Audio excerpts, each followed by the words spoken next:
аз ще карам влак. Видят ли ме там на влака, още отдалече да си кажат: този юнак е машинист изпечен. Гара стигнем ли, спирачка удари веднага, да не може нито крачка влака да избяга.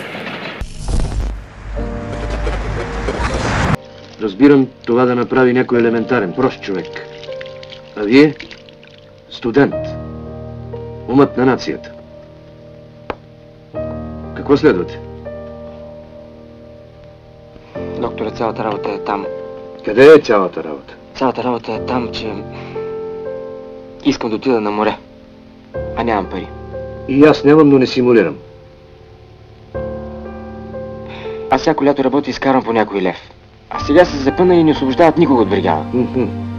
Аз няма да лежа по гръб, докато другите работят. Това, че ще работите, ви прави чест. Но не променя нещата. В лекарската професия има принципи.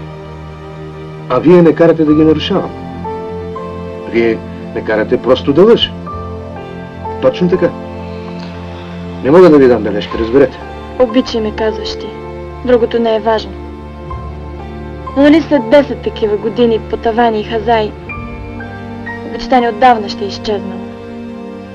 Искам да те мразя след 5 години. За калякра. За коняка, който ще пием вечер. Нали ще отидем на море? Ще отидем. Ще отидем.